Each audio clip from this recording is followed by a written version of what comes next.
80 گز لمبی 50 گز چوڑی 3 منزلہ کشتی تھی. 100 سال لگے بننے میں. طوفان نوح آیا, مسلسل بارش, دنیا میں کچھ بھی نہیں بچا تھا. 40 گز اونچے پہاڑ بھی اس میں ڈوب گئے. اللہ کی طرف سے حکم دیا گیا کہ اے نوح اب کشتی تیار کریں. کمال یہ تھا کہ حضرت نوح علیہ السلام اس ملک میں تھے کہ جہاں لینڈ لاک کنٹری تھی, کوئی سمندر ہی نہیں تھا, اور آپ کشتی بنا رہے ہیں. تو اب لوگ روز گزرتے آپ کا مذاق اڑاتے کہ پہلے تو تم کہتے تھے اللہ کے نبی ہو, پہلے کہتے تھے کہ اللہ وحدہ لا شریک کی طرف بلانا ہے, اب تو معاذ اللہ تم کارپینٹر بن گئے ہو, کشتی بنانے لگ گئے ہو.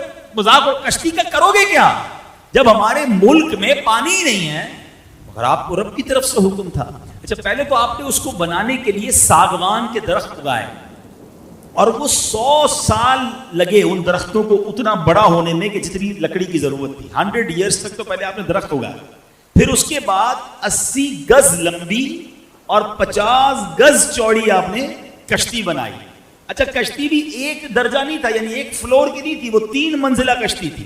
آپ نے اس کے 3 درجے بنائے, کیونکہ نچلے طبقے میں پرندے اور حشرات الارض, کیڑے مکوڑے جو ہوتے ہیں, درمیانی طبقے میں یعنی فرسٹ فلور پر چوپائے, اور پھر اوپر سیکنڈ فلور پر مومنین, اور خود حضرت نوح علیہ السلام نے اپنے لیے اور مومنین کے لیے جگہ بنائی. یعنی 3 فلور کی یہ کشتی تیار کی گئی. 100 سال لگے یہ تاریخی کشتی کو بننے میں. اس تنور سے جب پانی نکلے نا تو آپ سمجھ جانا کہ اب طوفان آنے والا ہے. دس از انڈیکیشن, اور یہ قرآن میں موجود ہے. قرآن کہتا ہے یہاں تک کہ جب ہمارا حکم آیا اور تنور ابلا تو ہم نے فرمایا کشتی میں سوار کر لے ہر جنس میں سے ایک جوڑا, نر اور مادہ, اور جن پر بات پڑ چکی ہے ان کے سوا اپنے گھر والوں اور باقی مسلمانوں کو. اور اس کے ساتھ مسلمان نہ تھے مگر تھوڑے. 40 دن تک مسلسل بارش ہوئی, دن اور رات نان اسٹاپ, موسلا دھار. یعنی لفظ موسلا دھار بھی تھوڑا ہے, یعنی بارش بھی کتنی ہوئی کہ فرمایا کہ زمین جگہ جگہ سے پھٹ گئی, اور زمین کے اندر سے بھی پانی کے چشمے پھوٹے. اور اللہ اکبر, اتنا پانی آیا کہ 40 گز اونچے پہاڑ بھی اس میں ڈوب گئے. یعنی دوسرے لفظوں میں دنیا میں کچھ بھی نہیں بچا تھا, پوری دنیا میں پانی تھا اور بڑے بڑے پہاڑ بھی ڈوب گئے تھے. اب ایک کشتی تھی جس میں 80 مومنین تھے, اور جانوروں کا, پرندوں کا, چرند کا, درندوں کا, حشرات الارض کا ایک ایک جوڑا تھا.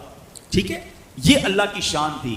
اب آئیے, جب طوفان آ گیا اور آپ نے سب لوگوں کو سوار کیا, تو اب آپ کی ایک بیوی تھی وائلہ جو کافرہ تھی, اور آپ کا ایک لڑکا تھا جس کا نام کنعان تھا. یہ دونوں کشتی میں سوار نہیں ہوئے, اور یہ دونوں طوفان میں غرق ہو گئے. طوفان آ گیا, ساری دنیا غرق ہو گئی. پانی اور موجیں کیسی تھی قرآن بتاتا ہے, وَهِيَ تَجْرِي بِهِمْ فِي مَوْجٍ كَالْجِبَالِ, اور وہ انہیں لیے جا رہی تھی ایسی موجوں میں جیسے پہاڑ جیسی موجیں تھیں. اور ایک کشتی دنیا میں ہے جس میں 80 ایمان والے ہیں, اور وہ تھپیڑوں کے ساتھ وہ کشتی چلتی جا رہی ہے. حضرت نوح علیہ السلام کی وہ کشتی چلتی رہی. آپ کو پتہ ہے کتنے دن؟ 6 مہینے تک یہ کشتی اسی طرح پانی میں چلتی رہی. اور سنو, اس وقت جو خانہ کعبہ کی زمین تھی نا, یہ کشتی وہاں بھی پہنچی, کعبہ مشرفہ کا 7 بار اس نے چکر بھی لگایا. اب اس کے بعد یہ کشتی ایک پہاڑ پر رکی, اور یہ پہاڑ بھی جودی پہاڑ ہے. اس پر بھی علماء نے بڑی پیاری بات لکھی ہے کہ اللہ پاک نے حضرت ہر پہاڑ پر ایک وحی فرمائی. حضرت نوح علیہ السلام کی کشتی ایک پہاڑ پر ٹھہرے گی, تو پہاڑوں نے تکبر کیا, مگر جودی پہاڑ نے عاجزی اختیار کی, تو اللہ تعالیٰ نے اس پہاڑ کو یہ شرف دیا کہ حضرت نوح کی کشتی جا کر وہاں روکی. اب اللہ پاک کی طرف سے حکم دیا گیا زمین کو کہ اے زمین, جتنا پانی تجھ سے چشموں کی صورت میں نکلا ہے وہ سارا پانی تو پی لے, اور اے آسمان تو اپنی بارش بند کر دے.